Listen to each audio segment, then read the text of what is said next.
que é que achas que falta também na escola para desenvolver melhor práticas de inteligência emocional? Olha, primeiro capacitar os professores. Mas isso aí só interessa aos psicólogos. Me interessa a mim, enquanto pai, agora saber do desenvolvimento emocional do meu filho. A mim interessa.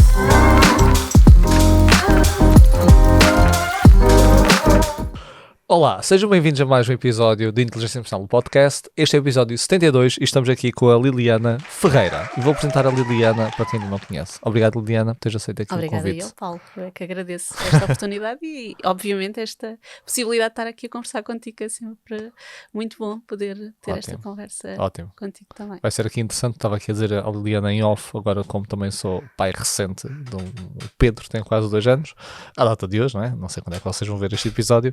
É um tema que me diz muito, então vai ser aqui uma conversa também interessante e particularmente importante para mim. A Liliana Ferreira é licenciada em Ciências da Comunicação e tem várias certificações na área de desenvolvimento pessoal. Eu só coloquei algumas, e da parentalidade, porque ela tem aqui várias.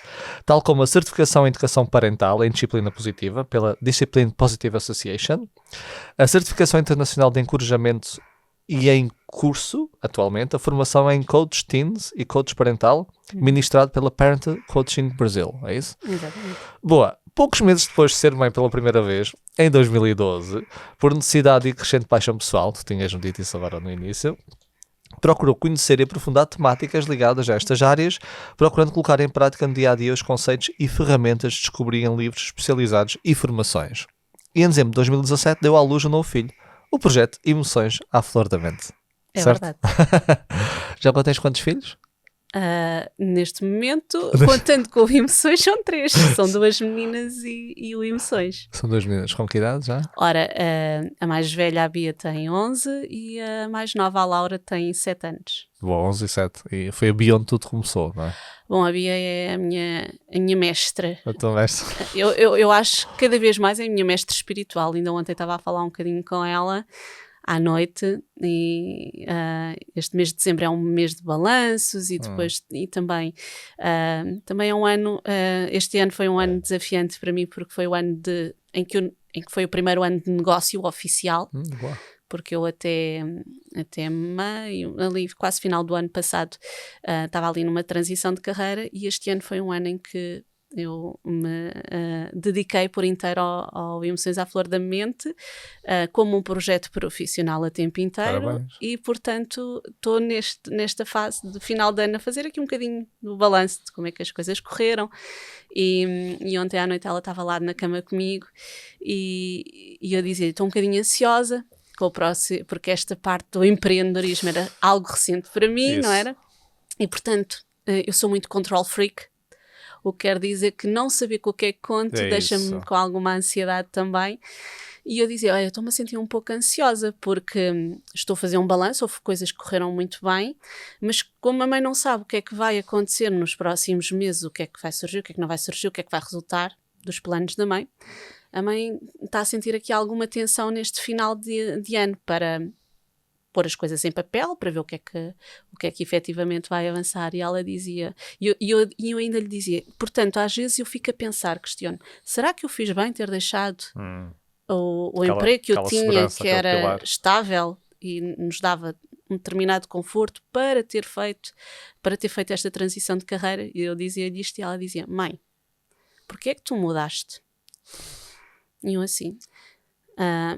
mudei porque gosto de fazer aquilo que eu faço atualmente. É aquilo que me realiza mesmo.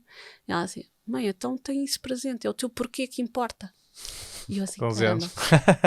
Estás contratada. Eu assim, é quero isso. Mais. Portanto, esta parte da orientadora aqui, espiritual até, não é? Do sentido, do propósito que e nós tens ali fazemos. um espelho ali muito genuíno, não é?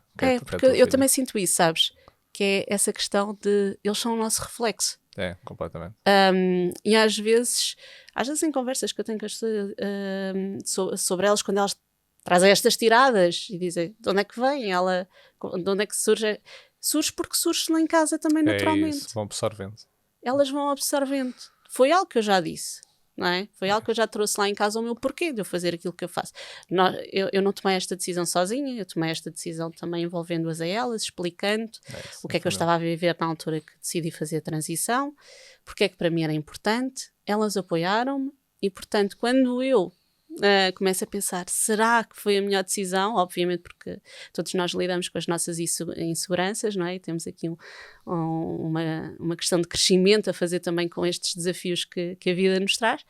Elas depois lembram-me destas questões que eu já trouxe. Depois refletem. Isso faz-me lembrar, agora há pouco tempo estava a falar com uma amiga minha e ela estava a dizer que o filho agora estava a ter dificuldades no estudo e depois começava, sou mesmo idiota, sou mesmo mau, não consigo, e que ela começou assim, filho, não sejas assim, tens que acreditar em ti, mas porquê é que dizes essas coisas? E ele assim, então, tu também dizes, eu ouço a dizer ao telefone a mesma coisa, então havia a mãe, por exemplo, sou mesmo idiota, tipo a verbalizar essas coisas, então ele estava a refletir, então o espelho pode ser um espelho bom, por exemplo, um espelho negativo de situações que nós temos que mudar, mas são sempre um espelho. Sim, sem dúvida. Isso é muito interessante. Olha, Liliana, quando estamos aqui a falar, geralmente tenho aqui uma pergunta da abertura, mas foi interessante termos falado agora neste início.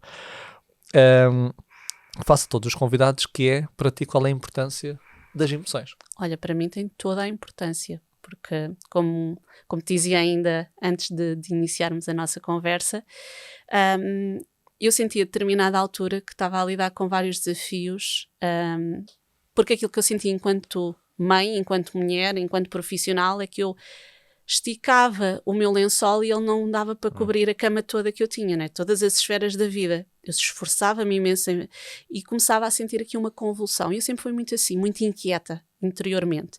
Embora exteriormente nunca parecesse. Sempre pareço a pessoa mais calma, mais tranquila do mundo, mas eu sempre senti estas inquietações e sempre tive dificuldade, sempre senti esta dificuldade em gerir estas inquietações. E estas inquietações são as nossas emoções. Sim. E sempre percebi que esta dificuldade acabava por me limitar. Por eu não entender o que é que eu fazia com isto, o que é que eu fazia com aquilo que eu sentia. E na minha educação que eu tive, ninguém me explicou o que é que eu fazia com isto, ou o que é que eu estava a sentir, ou sequer eu senti que havia espaço para eu expressar e para alguém me orientar. Então, quando eu já adulta me vejo com esta falta de recursos para, na vida profissional, nos meus relacionamentos, na minha maternidade, na relação comigo mesma, de conseguir entender, compreender o que se passa comigo, não é? Apesar de eu ter uma vida relativamente estável e tudo mais, né? E tomar as minhas decisões, e até aqui foram boas decisões e tudo mais, mas havia sempre estas inquietações. E o que é que eu fazia com isto? Não é? E portanto, aprender a lidar com as minhas emoções, compreender as minhas emoções, reconhecê-las, perceber que elas também me comunicam a todo momento coisas que eu preciso ou coisas que eu já tenho satisfeitas na minha vida e que é para manter, não é? Que elas me dão são esta bússola na nossa vida. Para mim foi fundamental e eu acho importantíssimo que toda a gente tenha esta compreensão. Daí também, hoje em dia, procurar trazer este sentido, quer para crianças, quer depois para os adultos também. Então olhas para as emoções hoje em dia como se fossem, digamos, fontes de informação, é isso? Essa bússola? Então, eu costumo dizer que são uma espécie, são o nosso painel de controle do carro. Sim. Não é? Aliás, quando faço as sessões com as crianças, eu costumo explicar-lhes isso. Quando vocês estão no carro e os pais estão a conduzir, os pais estão atentos aos sinais que aparecem no painel de controle. E esses painéis são, e esses sinaizinhos, essas luzes que se acendem no painel de controlo, são como se fossem as nossas emoções. Não é? Quando acendem determinadas luzes, nós sabemos que está tudo bem e podemos prosseguir a viagem tranquilamente. Não é? Temos as condições para fazer a nossa viagem até ao nosso destino, tranquilamente e sem percalços. Se os pais virem que se acendem determinado tipo de luzes, se calhar ou vamos ter que parar, ou vamos ter que tomar atenção a determinada questão no carro, não é? Há necessidades ali que o carro tem que podem condicionar a nossa viagem. Quando não sabemos que aquilo é falta de óleo e continuamos, aquilo pode correr mal. Sim, exatamente. Então temos também de interpretar os sinais do painel, não é? Exatamente, é preciso estar atento, é preciso saber o que é que eles nos indicam, não é? Isso. Que é para podermos precaver, não é? E saber até que ponto é que aquela viagem é viável ou se precisamos de fazer ali uma paragenzinha de manutenção. Pois, E é um bocadinho e é como isso. tinhas dito ao início, ou seja, não fomos ensinados, e digamos, vou pôr assim a nossa geração, desde mais ou menos próximo de idade, hoje em dia já é diferente, felizmente, mas ainda há muita coisa para fazer, mas não nos ensinam isso, ou seja, é mesmo que dão-nos o carro, começa a conduzir, até nos podem ensinar a movimentar os pedais, o volante, etc, só para saber conduzir, mas de resto, olha, o que é isto? Não sei. Vai acendendo e a pessoa vai continuando, depois o carro falha, depois temos dificuldades, depois o carro vai abaixo, não é? Depois vai-se arrastando e as vai-se coisas arrastando. correm mal às É vezes, isso, não é isso. é? Depois o carro para mesmo às vezes por completo. E sabes que me surgiu recentemente também uma reflexão, e porque nós vamos acompanhando as notícias e vemos crianças, adolescentes, etc., lidam cada vez mais com situações de depressão, de ansiedade. Sim. Aliás, todos nós, né, as questões de burnout, etc. As emoções são adaptativas, não é? Têm esta função adaptativa. E o nosso mundo, hoje em dia, a forma como nós vivemos, é extremamente rápida, não é? É tudo muito instantâneo. E isso obriga-nos a um processo de adaptação e de resposta sempre muito, também sempre muito presente, sempre muito em convulsão com aquilo tudo que está a acontecer à nossa volta, com todos estes estímulos, etc.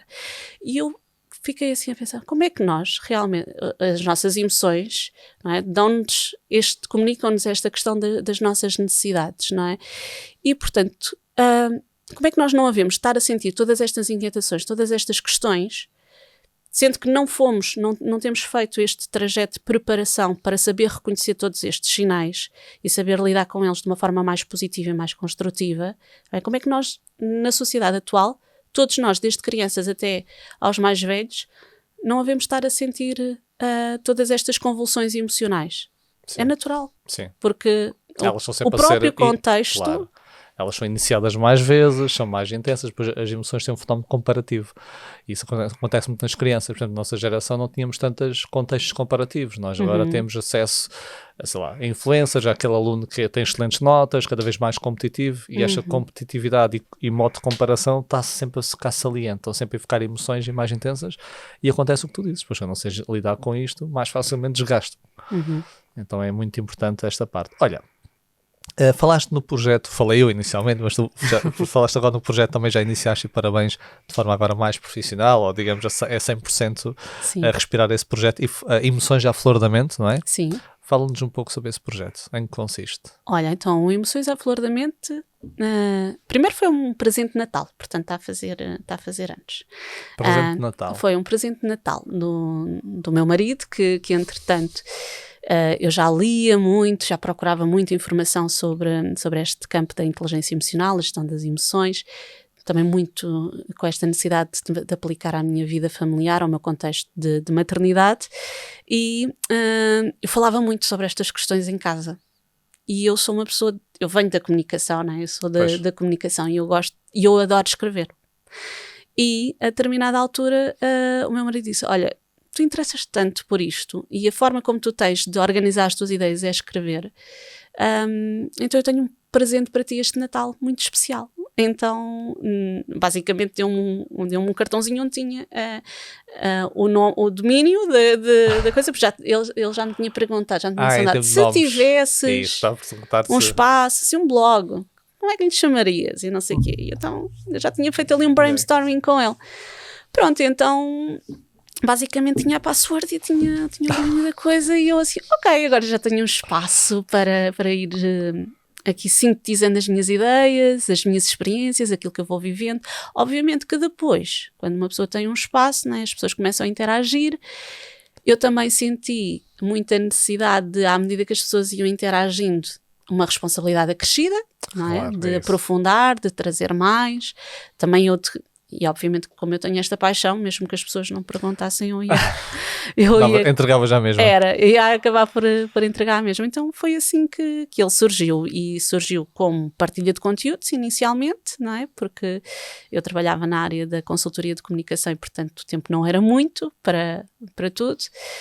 Só que depois, à medida que fui partilhando e fui fazendo também formações, também senti um bocadinho esta necessidade de ir alargando um bocadinho o leque daquilo que eu tinha tinha para oferecer. E depois comecei a fazer alguns workshops, depois começaram-me a perguntar, não tens isto, não tens aquilo, se calhar era boa ideia eu ter, posso desenvolver, e pronto, e foi assim que se foi desenvolvendo o projeto. E trabalhas maioritariamente com quem? Ou seja, das workshops, não é? Sim, dou workshops de educação parental, muito focado na disciplina positiva, na abordagem da disciplina positiva, mas depois, obviamente, que depois neste campo, com uma série de formações já fui fazendo, às vezes vou agregando outras coisas em função daquilo que são as necessidades.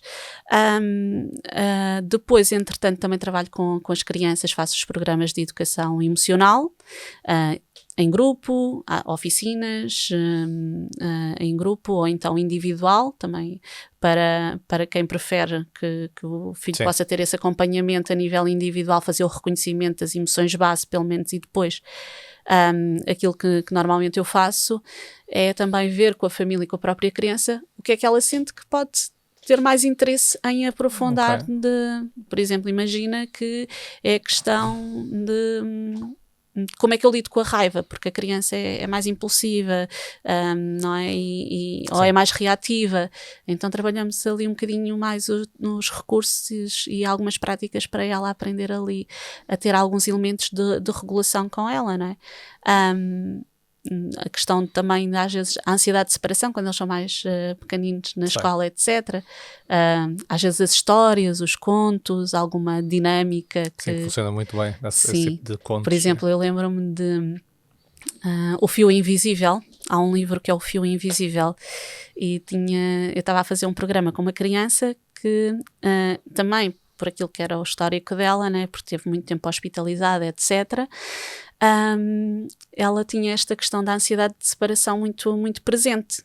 E então falámos sobre eu trazer então ali uma sessão em que íamos abordar o livro O Fio Invisível. E no final da sessão, aquilo que eu propus em família foi aquela criança ter uns fios e ela fez umas pulseiras com aqueles fios que ela tinha um com todas as cores a quem ia entregar o seu fio, que simbolizava aquele fio invisível que liga às pessoas que ela amava e que eram importantes para ela ter sempre presente.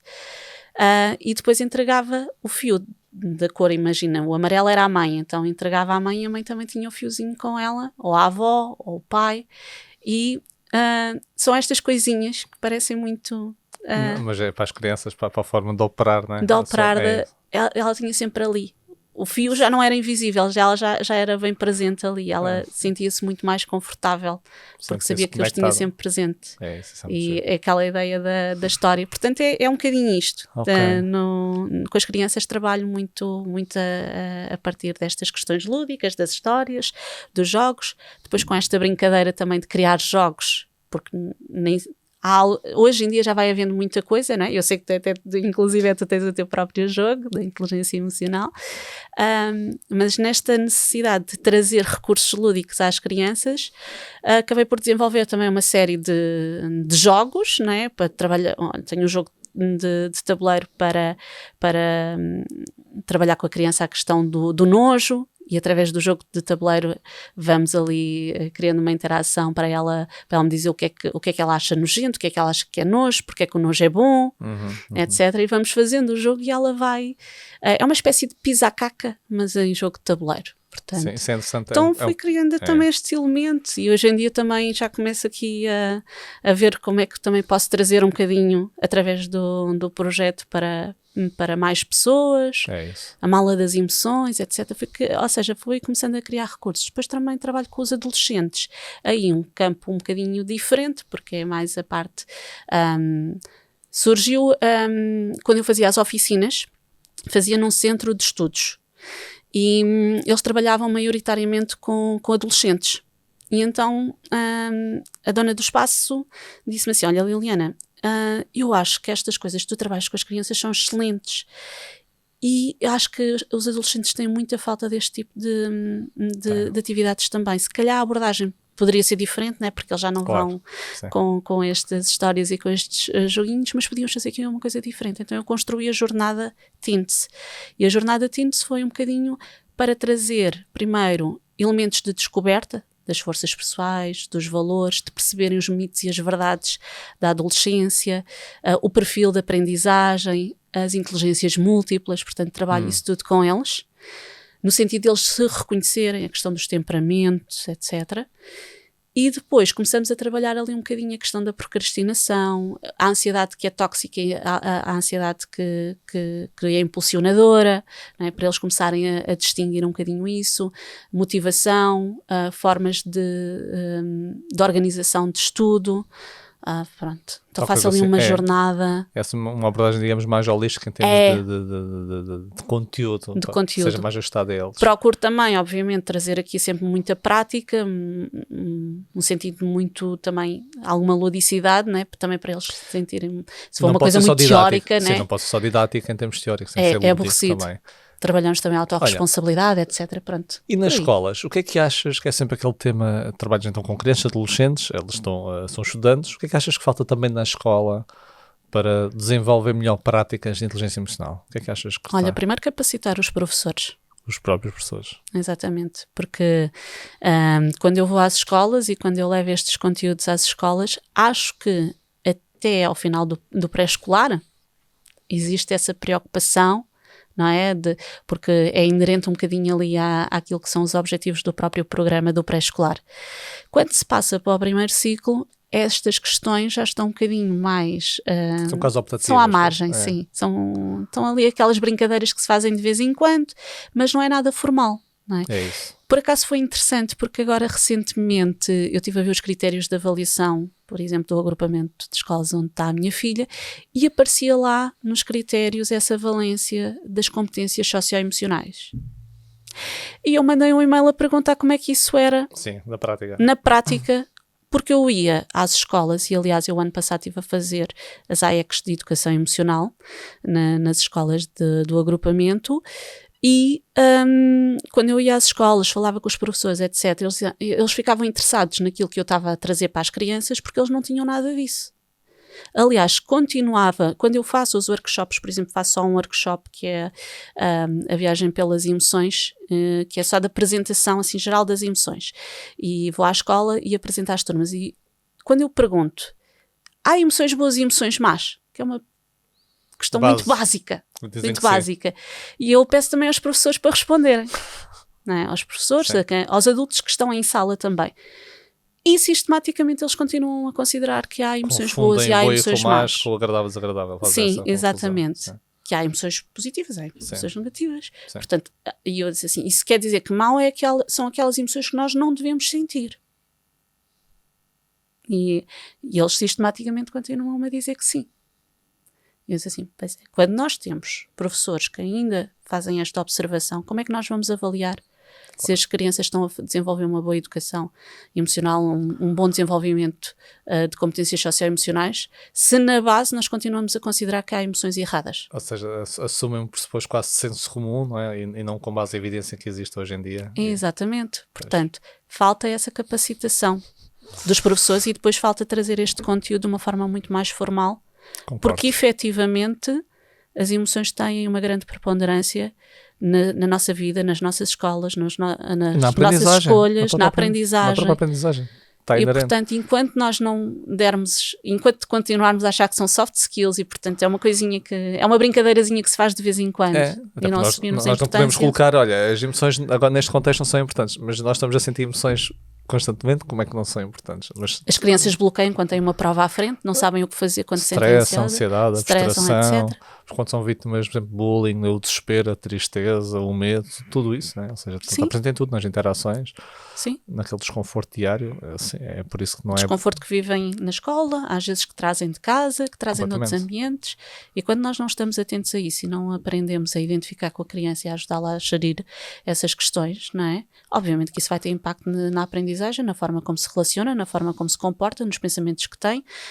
Sim, não é? E a mensagem implícita dos professores, de forma geral, que se eu acho que não é relevante, estou a passar essa mensagem, isso não é relevante, ou seja, mais vale ignorares, colocares de lado, ou suprimires, não é? Ou não expressar. Então concordo contigo, acho que é preciso uma abordagem mais formal, profissional neste âmbito e dar aqui mais importância ao tema.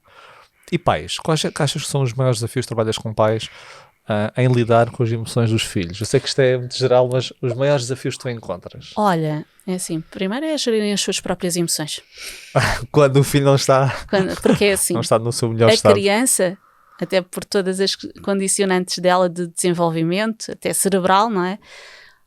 E o problema é que também falta muito essa informação aos pais. É isso. A pessoa acha que faz propósito quase, né? Querer estar a fazer propósito. Nós continuamos a trazer aqui, hoje sabe-se muito mais sobre o desenvolvimento infantil, sobre o desenvolvimento do cérebro, sobre a questão das emoções, etc. Mas ainda não é uma informação que é transversal a todas as pessoas. Nós fazemos preparação para o parto, pré e pós-parto, mas continuamos a cingir-nos às questões muito práticas, ali do trocar a fralda, de o que é que acontece na altura do parto, aquelas questões muito materiais daquele momento específico. E não trazemos estas questões também, por exemplo, do que é esperado do comportamento, do desenvolvimento da criança. Aliás, depois nas consultas de pediatria é muito a questão, o percentil. Eu sempre que fiz as consultas com as minhas filhas senti essa necessidade de quem é que me orienta para aquilo que é esperado até do ponto de vista relacional, emocional da criança. O pediatra é um médico que afunila para essa área de pediatria, não é especializado nisso. É como o médico de medicina geral também não vai falar sobre as emoções e relacionamentos. Exato, mas eu senti muito essa necessidade enquanto mãe. Quem é que me vai trazer isso? Então daí também ter sentido essa necessidade. Então se eu não consigo, perante os profissionais que acompanham, ou seja, de uma forma rotineira as minhas filhas, então eu vou procurar também por mim. E depois foi engraçado, quando eu comecei a procurar e a partilhar, às vezes diziam-me assim, então mas tu, porque eu não tenho formação base de psicologia, não é? E diziam assim, mas isso aí só interessa aos psicólogos, me interessa a mim enquanto pai agora saber do desenvolvimento emocional do meu filho. A mim interessa. Completamente. Porque se eu não compreendo isso, como é que eu vou ajudá-las quando elas tiverem algumas questões? Como é que eu vou perceber, como é que eu vou criar expectativas realistas para aquilo que é o comportamento esperado delas se eu não sei o que é que está na base daquele comportamento? E aquilo que tu fazes que vai moldando o comportamento da criança. Tenho visto exemplos desses. Eu lembro de um exemplo, por exemplo, de uns amigos em que o filho tinha que ganhar tudo, ou seja, eu lembro de estar a brincar com ele, começamos a correr na rua, e eu corri mais rápido, ganhei, e ele começa assim a olhar para mim, e esse meu amigo, não faças isso, não podes ganhar, ele não sabe. Então é muito isso, e se eu não entendo que isto pode ter um impacto e que eu vou fomentando esse mesmo impacto, e hoje tem alguns problemas com essa sequência, é isso que tu dizes, além da expectativa que eu crio, aquilo que eu vou ensinando ou não ensinando, depois que acontece muitas vezes, como tu sabes, tens filhas maiores do que o meu filho, não é? Depois tem ali 6, 7, 8, 9 anos, começam-se a surgir algumas situações que vêm lá atrás, que agora para resolver é mais desafiante. Exatamente. Tem solução logicamente, mas é mais desafiante, então concordo com essa visão da expectativa. Mas essa questão é muito trazida pelos pais, de desafios. Eles querem fazer diferente porque perceberam que na sociedade em que vivemos precisam trazer uma parentalidade diferente, querem estar mais próximos dos filhos, mais conectados, mas as emoções, o que eles não aprenderam sobre como gerir as suas próprias emoções, é uma limitação para conseguir interagir de uma forma mais positiva e mais saudável com os filhos. Eles sentem-se mais reativos. E então, para fazer diferente, é preciso também entender aquilo que sentimos e conseguir fazer essa adaptação também. Então o desafio que notas é já quando estão num ponto em que notam que não estão a conseguir lidar, ou também apanhas pais que são mais preventivos, ou seja, como tu disseste, como tu passaste, que já antecipas que isso possa acontecer e já procuram aconselhamento. Qual dos dois Eu acho que ainda é muito a questão de tenho a casa a arder, agora preciso dos bombeiros, não é? Isso acontece muito, a parte preventiva. E normalmente o que é que acontece? Pais que têm crianças com temperamento mais soft, fácil, mais passivo, mais fácil, não é? Não pensam muito nisso, portanto, porque as crianças escutam, obedecem, são boazinhas, não é? E portanto, como não dão trabalho, é porque as coisas estão a correr bem, eu não me vou estar a preocupar muito com estar a fazer esta auto-observação, a estar a pensar se eu estou, do ponto de vista de educação emocional, se a coisa está a correr bem, se aquele boazinha ou obediência Aquilo por é si uma só coisa já natural. está a correr bem, isso. Por si só já está... Sim. Não preciso tocar naquilo. Sim, basta-me levantar um bocadinho a voz e ele É isso. acalma, faz aquilo que eu quero. E como vai funcionar essa estratégia, a pessoa mantém. Está tudo bem, não é? Só que essas crianças às vezes revelam depois outras questões mais à frente, não é? Porque têm um temperamento em que... Internalizam por vezes. Exatamente. Normalmente são os pais que têm crianças de temperamento mais forte que se veem mais às aranhas e que procuram, eu não consigo lidar com isto porque a minha criança é uma criança que é mais agressiva, que responde, que não escuta, que é resistente, e então aí eles procuram também para a questão da criança, né, de fazer este programa para ela depois também, ele tem que aprender a gerir as suas emoções, só que quando eu faço este programa com as crianças, eu também faço com os pais automaticamente, é impossível fazer uma coisa sem a outra. Sim, tem que ser um núcleo. Então depois começam lá, aliás, as primeiras sessões que eu faço a nível individual são sempre com os pais, as primeiras 5, em que eu faço ali, eu chamo-lhes as sessões dos pais orientadores emocionais. As bases que eles precisam de ter. Então é quando eu também trago um bocadinho isto de é natural sentir raiva. Todos nós precisamos de raiva. A raiva é, por exemplo, uma das emoções socialmente menos bem vistas, mas é extremamente necessária porque nós vamos querer filhos que sejam determinados, que queiram atingir os seus objetivos, que saibam colocar limites, que se saibam proteger, que saibam defender, que saibam lutar pelas coisas em que acreditam. É isso mesmo. Não é? É a base disso tudo. Aquilo que nós agora vemos como um problema, se nós cortarmos pela raiz, vamos ter filhos depois, bom, ou que se vão rebelar, mais cedo ou mais tarde, porque foram muito reprimidos, não é? Sim. E podem se rebelar, ou então depois no futuro vamos ter crianças uma passividade enorme, e depois naquela altura em que eles têm que fazer escolhas, em que têm que decidir pela vida, não sei, sim, não tive a oportunidade. Limitaste a autonomia, limitaste esse foco, essa direção, esse combustível. Sim, esse combustível, porque a raiva é exatamente isso, é essa energia, não é, que temos aqui latente e que é, obviamente, que não é preciso deixar explodir a todo o momento, não é? É como o combustível, se tu puseres o combustível no sítio certo, aquilo dá uma chama boa para o que tu queres, cozinhas e fazes o que quiseres. Agora, se jogares combustível, sei lá, para uma coisa onde não deves jogar, aquilo vai arder mais. É usar a ferramenta da melhor forma, não é? Exatamente, é compreender porque é que ela está ali a surgir e direcionar, ajudar ali a direcionar para que não seja reprimido, não seja apagada aquela chama, porque é muito importante. Olha, quem nos está a ouvir e quem for pai ou mãe e tiver um filho com um temperamento mais difícil, há 3 tipos de temperamento, não é, que se estuda, não é? Supostamente é o mais fácil, o mais difícil, ali há uns que defendem que é o demora a aquecer, não é? O slow to start, algo do género. Então quem tem mais difícil e quem tem filhos tem assim aquelas birras, aquelas explosões emocionais, dá-nos assim uma recomendação, eu sei que isto vale o que vale, mas uma recomendação, uma estratégia que tu gostas ou que tu utilizes para lidar nesses momentos. O que é que tu aconselhavas? Olha, eu tenho uma filha assim com um temperamento muito, muito forte. Mais explosivo. Ela facilmente vai ali ao 80 e começa a gritar e até querer ser agressiva. A mais pequenina é um bocadinho mais assim. Pequenina. E é um grande desafio para mim, porque eu tenho um temperamento muito mais slow, demoro também a dar a resposta, etc. E é um desafio para mim.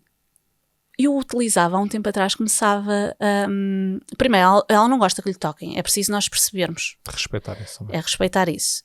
É assegurar que eles entendem também, antes do momento da birra, da birra, eu não gosto de chamar birra porque a birra tem uma conotação, mas sim, a explosão emocional, é isso. Tens razão, sim. Mas assumimos quase que é ali, assumir que nós podemos estar muito zangados, mas não te podes magoar, não podes magoar os outros. E não podes destruir coisas. Podemos, ou seja, validas a emoção, agora o teu foco é no comportamento, é isso? Certo, eu não falo muito. Eu digo assim, o que é que tu precisas? Posso ficar aqui ao pé de ti? E ela não quero ninguém ao pé de mim. Eu assim, tudo bem. Então eu vou ficar ali um bocadinho mais distante. Às vezes, começo a cantar uma música para ela. Começo a cantar uma música que é calma, respira, ouve o teu coração. Calma, respira, eu estou aqui, dou-te a mão. Mesmo assim, longe. Como é uma música que eu já vou cantando de vez em quando. Ela já associa, digamos, ao processo mais de relaxamento e dá as instruções da música também. Sim, e eu disse assim, fecha os olhos e ouve só a música. Ok? Deixa de ficar só a ouvir a música. E às vezes aquilo acalma. Outras vezes é preciso ela extravasar mesmo. Eu digo, está aqui uma almofada, bate na almofada. Podes bater à vontade na almofada. Vai para a casa de banho e grita. Só, às vezes a minha filha mais velha diz isso. Eu vou precisar de ir para a casa de banho gritar. E eu, faz isso. Vai lá para a casa de banho. É preciso é nós também sabermos em que espaço. Eu costumo dizer, não faças isto na escola. É isso, saber adequar os passos. Saber adequar. Se na escola estiveres muito irritado, se calhar podes ir para a casa de banho, chora, faz aquilo que puderes assim para me libertar um pouco. Às vezes ela ligava-me, mas pronto, num contexto de escola provavelmente ainda aparece lá alguém a ralhar contigo porque tu estás a gritar, não é? Portanto, isso também é outra coisa que... Mas por acaso com a pequenita a história da música, de começar, e eu quando fazia as AECs e havia crianças que depois já era ao final do dia e estavam ali mais agitadas ou irritavam-se uns com os outros, eu às vezes, e começava a haver ali mais convulsão e começava a cantar esta música. E eles depois acompanhavam-me. E eu lembro-me de determinada altura, não é? Porque depois as emoções são contagiosas e eu também já começava a ficar ali um bocado enervada com... Não estava a conseguir avançar com a aula, etc. E aqueles comportamentos já me estavam também a destabilizar. E eu começava a cantar esta música. Eu lembro-me que a determinada altura tive uma criança que se virou para mim: mas eu não me quero acalmar! Não quero essa música, não me quero acalmar. E eu assim, tudo bem.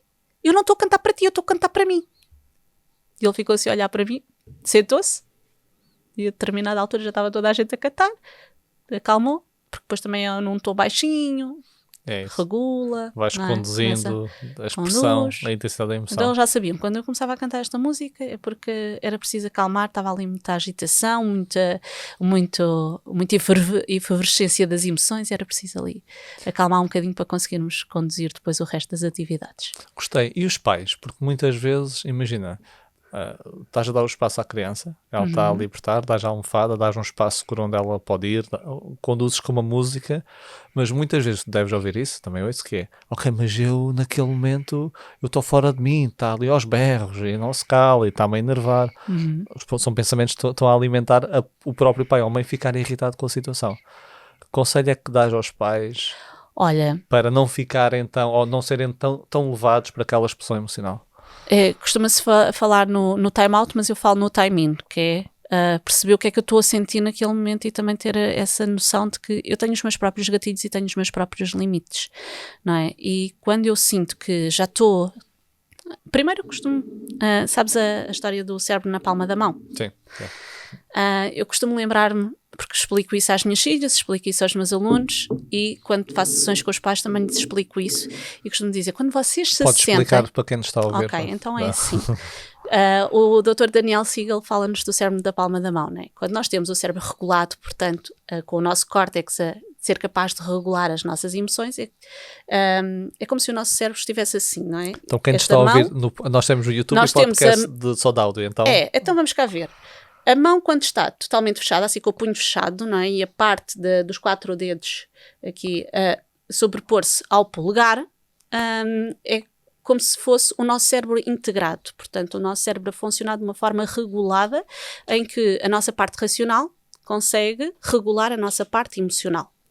Portanto, quando nós começamos a desregular, é como se aos poucos esta parte racional, portanto aqui, começasse a libertar o nosso polegar, que funciona um bocadinho como a nossa área mais emocional, não é? Que é o nosso quartel-general das emoções, que quando nós nos sentimos ameaçados, ativa logo uma resposta... O sistema de alarme do cérebro. Sim, o nosso sistema de alarme, não é?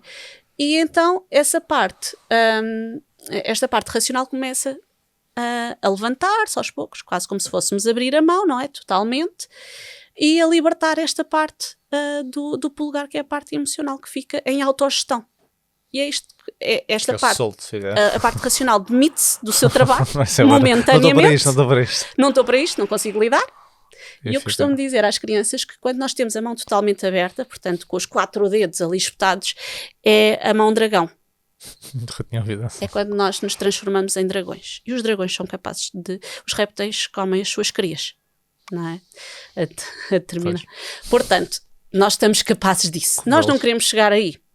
Então, eu às vezes, quando eu me sinto já assim a insuflar de meu Deus, eu não vou conseguir lidar com isto, eu criei este método para trabalhar com as minhas filhas esta questão, que é, olha, a mãe está assim, portanto, ainda não está a mão totalmente aberta, levantou um bocadinho, ainda está ali a comprimir ali um bocadinho o polegar, ali os meus 4 dedos. Não estás dragão, mas estás ali tigre, se calhar. Sim, estou ali já estou ali um bocadinho destabilizada, estou a tentar ali aguentar-me. E eu disse, olha, a mãe está assim. E ela diz, ok, olha, a mãe também se está a enervar. Portanto, eu disse, o que é que nós precisamos de fazer para nos acalmarmos? E às vezes um abraço, há uma que sugere um abraço, há outra que diz, eu vou para o meu quarto. E eu assim, está tudo bem.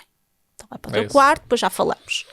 Mas às vezes estas metáforas ajudam. As pistas visuais com metáforas ajudam imenso. Ajudam. Não é só o verbalizar. Isso. Aliás, como tu dizes, eu imagino tu ao fazeres isso, a imaginar de repente daquela representação, ela pode estar ali de repente para. Isso tem uma representação forte para ela.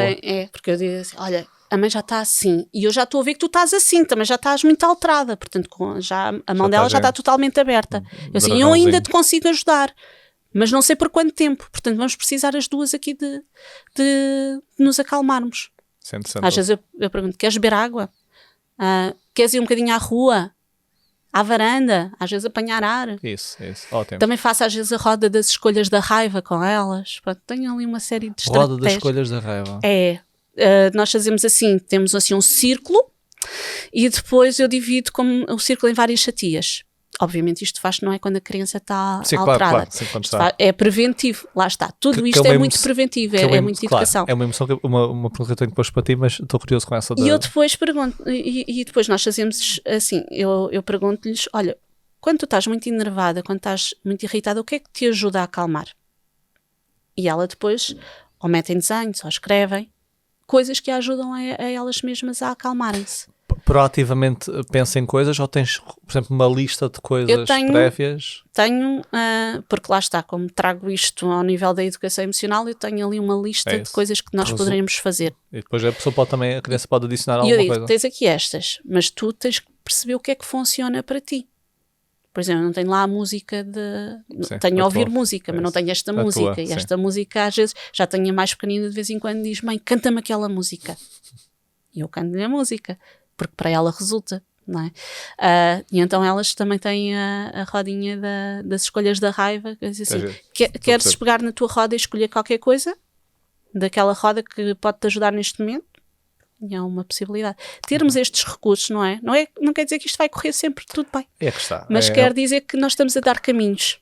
Estás a dar caminhos, aumentas a probabilidade de estás a ensinar como lidar com as situações. A caixa de ferramentas é muito maior, não é? Quando nós tivermos ali um desafio, temos uma caixa de ferramentas muito quando maior. não sabes o que fazer, ainda vai intensificar mais, não é? Porque essa falta de controle sobre a coisa, esse desespero, isso tudo vai, às vezes são meta-emoções, não é?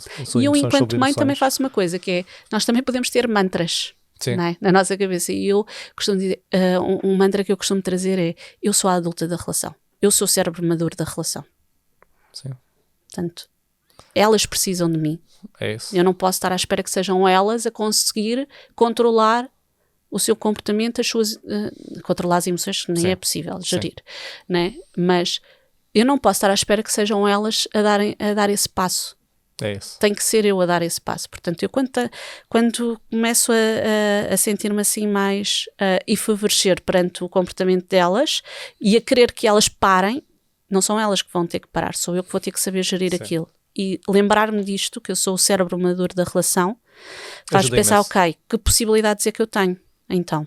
Isso por si só já é regulatório, e eu uso esse, por exemplo, quando o meu filho Pedro está assim de momentos, o tal tantrum, que é atrás dos birras, mas eu gosto mais do tantrum em inglês, alguma explosão, eu penso só isto, e calmo logo, que é, se ele não está a conseguir gerir as suas emoções, se está a ser difícil para mim, quanto mais para ele, que ele tem a capacidade para conseguir gerir as suas emoções. Então se eu não estiver bem para ele, como é que eu quero que ele esteja? Como é que a pessoa quer que ele se auto-acalme, né? Se a figura parental não o consegue fazer? Isso por si só... Que tem maior capacidade, não é? E por si só já é regulatório, a pessoa ganha outra perspectiva. Não, o problema muitas vezes é quando nós mergulhamos e entramos numa narrativa de injustiça, vitimização. Narrativa quando tu assumes a tua autorresponsabilidade perante aquilo que está a acontecer.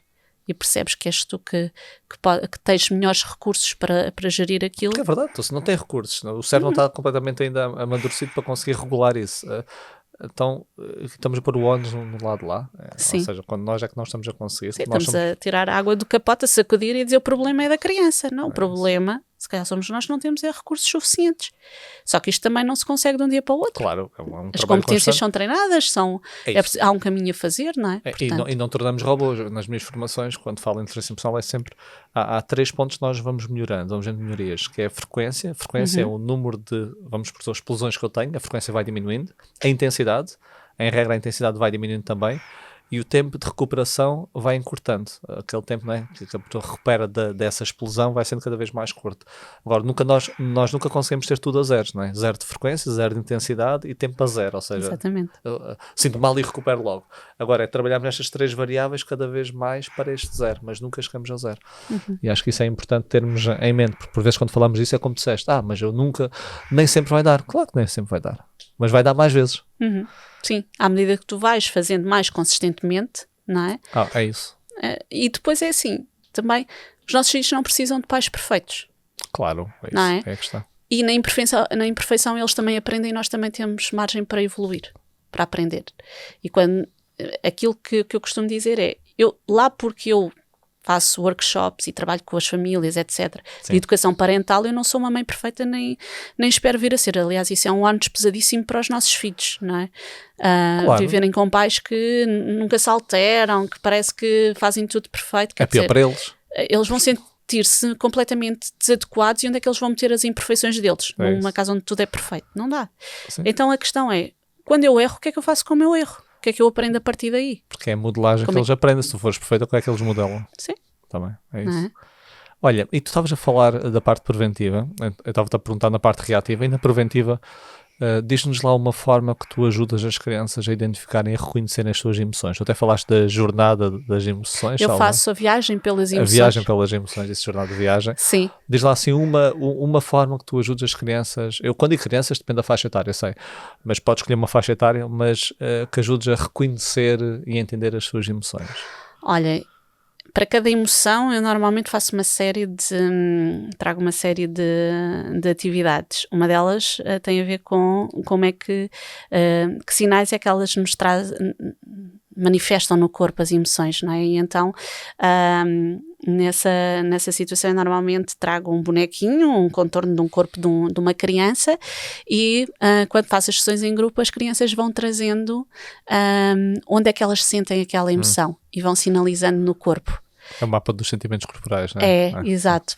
Vão sinalizando, vão fazendo caixas de diálogo quando sentem que faz sentido colocarem. Quando eu sinto esta emoção também, o que é que eu digo, o que é que eu penso. Verbalizações de pensamentos, ótimo. O que é que eu faço também, colocamos, sempre que... Próprio da criança. Próprio da criança. Para ela trazer a experiência dela. Eu depois também lhes digo, depois delas me trazerem aquilo tudo, o que é que acontece fisiologicamente, etc. Mas eu gosto que sejam elas a trazer. Houve uma criança, isto foi muito engraçado, na questão do medo, que me disse que ia meter uma pintinha no rabo. E eu assim, no rabo? Porque nunca me tinha passado na cabeça. E ela assim, é que eu aperto muito. O esfíncter. Sim, o esfíncter. Sim. Quando eu sinto medo, eu aperto muito. E até faz sentido. Faz sentido. E nunca me tinha surgido isso. E são essas pistas que ela tem que se perceber. Estou a fazer muita contração aqui no esfíncter, se eu estou a sentir, será que... A questão da raiva, quando a criança aperta os punhos. E eu costumo dizer, quando nós... E até associando à questão do cérebro na palma da mão, nós fazemos assim, quem é que está, qual é o dedo que está a oprimir a parte, se formos pensar no cérebro na palma da mão, a parte racional. É o polegar, que é aquela área das emoções. Então é como se o polegar estivesse a controlar. E eu digo-lhes assim, quando vocês vêm fazer isto, lembrem-se, olha a raiva a controlar todo o nosso cérebro. Já inverteu aqui o processo. Eu disse assim, mudem, façam assim, muda. Ok? Fazemos assim. É um exercício quase... Ok, descontração. Sim. Boa, gostei. Olha, vou agora fazer aqui 2 perguntas que eu gosto de fazer perto do fim. E a primeira é, Qual é a tua emoção favorita? Se tivesse de escolher uma, ok? Tens essa visão boa das emoções, funcional das emoções, todas as emoções têm o seu propósito, não há boas nem más, mas eu pedia-te para hierarquizar as emoções e tinhas que classificar uma como a tua preferida. Qual é que escolherias? Olha, vem-me a raiva. Eu acho que fui uma miúda que foi muito educada para reprimir a raiva. Aliás, eu acho que tenho um temperamento exteriormente mais melancólico, mas a sensação que eu tenho é que eu seria mais colérica do que melancólica se eu não tivesse tido uma educação que me cortou muito a questão da expressão de emoções que não eram bem aceites. Ok. E, portanto, sabes aquela coisa de... Eu quando vejo a minha filha mais nova a impor-se e a dizer não e a colocar limites e trazer a raiva dela, é como se houvesse aqui algo em mim que Um pedacinho de ti que se começa a rir. Já. Pois é isso. Há aqui alguém que consegue manifestar, consegue posicionar-se, consegue ser determinada. Obviamente que de vez em quando eu preciso ali de, Claro, ok, para limar ali com arestas. determinado limites e tudo mais. Mas acho que a raiva é extremamente importante e extremamente mal compreendida. Concordo, sim. E por vezes, e quando se fala sobre isso, as pessoas dizem, raiva não, talvez uma irritação. Só que depois nós definimos as emoções, porque raiva é diferente de irritação, e que é diferente de frustração, Sim. e que é diferente de fúria, e que é diferente de ira. Eu mesmo com as crianças faço a família das emoções, então nós temos a emoção raiva, né? Depois a raiva também pode ser vista como uma emoção que camufla outras emoções que Emoções entretanto secundárias, surgem. como a tristeza. Percebi disso, por exemplo, com uma criança que, quando lhe falei da tristeza, ela disse, eu não sinto tristeza. E eu disse-lhe assim, porque ela trazia muita raiva. E ela depois, entretanto, nós fizemos um desenho, e eu disse assim, se tu tivesses que desenhar a tua tristeza, como é que tu desenhavas? E ela desenhou uma pedra preta, que foi atirada de um prédio, e que tinha chamas à volta. Pois. E assim, tão interessante. A tristeza fica ali abafada pela chama, não é? E a chama traz-nos muita questão da raiva, não é? E ela trazia muita questão da raiva.